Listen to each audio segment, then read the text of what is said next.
How well do you know Chewbacca? In this video, we get to see a few things you didn't know about him. Let's get to the video.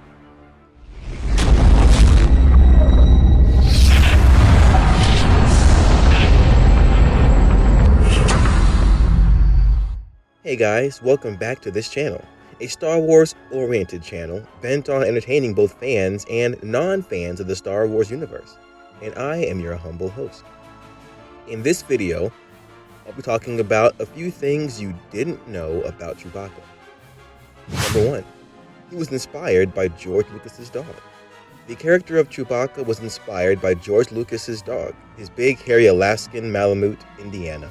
According to Lucas, Dog would always sit in the passenger seat of his car like a co-pilot, and people would confuse the dog for an actual person. And in case you're wondering, yes, that same dog was also the inspiration behind the name of one of Lucas's other creations, Indiana Jones. 2. Chewbacca's name is Russian in origin. The name Chewbacca was derived from the Russian word sobaka, meaning dog. The term Wookiee came from voice actor Terry McGovern. When he was doing voiceover tracks for Lucas' directorial debut, THX 1138, McGovern randomly improvised a line, "I think I just ran over a Wookiee," during one of the sessions. 3. The Wookiee is really, really old. In Star Wars Episode 4, A New Hope, Chewbacca is 200 years old. 200 years! 4. Peter Mayhew's height helped him land the role. Mayhew was chosen to play everyone's favorite Wookiee primarily because of his tremendous height. He was 7 feet 3 inches tall. 5. Chewbacca's suit is made from a mix of animal hairs and eventually included a cooling system. From the original trilogy and the infamous holiday special, the Chewbacca costume was made with a combination of real yak and rabbit hair knitted into the base of mohair.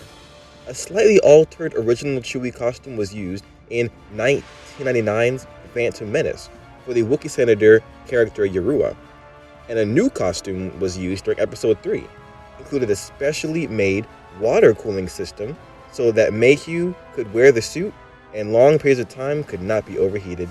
6. One of Stanley Kubrick's closest creators designed Chewbacca's costume. To create the original costume for Chewbacca, Lucas hired intelligent and legendary makeup supervisor Stuart Freeborn, who was recruited because of his work on the Apes in the Dawn of the Man sequence in Stanley Kubrick's 2001 A Space Odyssey. Freeborn had also previously worked with Kubrick on Dr. Strangelove to effectively disguise Peter Sellers in each of his 3 roles in that film. Freeborn would go on to supervise the creation of Yoda in The Empire Strikes Back, and Jabba the Hutt and the Ewoks in Return of the Jedi. Lucas originally wanted Freeborn's costume for Chewie to be a combination of a monkey, a dog, and a cat. According to Freeborn, the biggest problem during production with the costume was with Mayhew's eyes. The actor's body heat in the mask caused his face to detach from the costume's eyes and made them look separate from the mask. 7. Finding Chewbacca's voice was Ben Burtt's first assignment. The first sound effect that director George Lucas hired now legendary sound designer Ben Burtt for on Star Wars was Chewbacca's voice. This was all the way back during the script stage. During the year of preliminary sound recording, Burtt principally used the vocalization of a black bear named Tariq from Happy Hollow Zoo in San Jose, California for Chewbacca. He would eventually synchronize those sounds with further walrus, lion, and badger vocalization for the complete voice. The name of the language Chewbacca speaks came to be known in the Star Wars universe as CHEWI. 8. Roger Ebert was not a fan of Chewie. Roger Ebert was not a fan of the big guy. In his 1997 review of the special edition of The Empire Strikes Back, Ebert basically called Chewbacca the worst character in the series. This character was thrown into the first film as a window dressing, was never thought through, and as a result has been saddled with one facial expression and one mournful yelp, the famed critic wrote.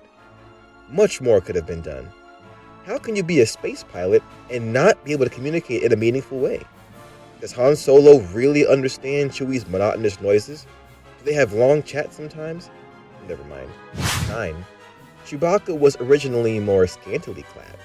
In the summary for Lucas's second draft, dated January 28, 1975, when the film was called Adventures of Starkiller, Episode 1, The Star Wars, Chewbacca is described as an 8-foot-tall, savage-looking creature resembling a huge gray bush baby monkey with fierce baboon-like fangs.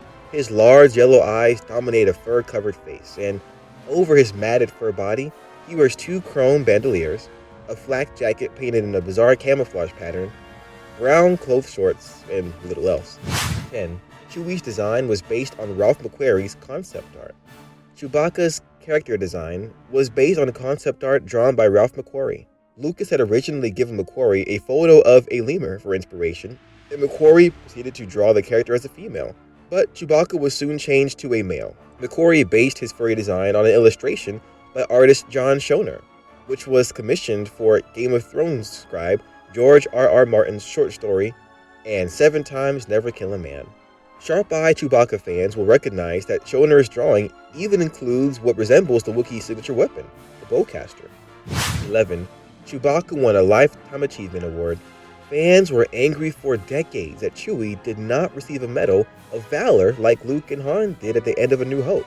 So MTV gave him a Lifetime Achievement Award at the 1997 MTV Movie Awards. The medal was given to Mayhew, decked out in full costume by Princess Leia herself, actress Carrie Fisher.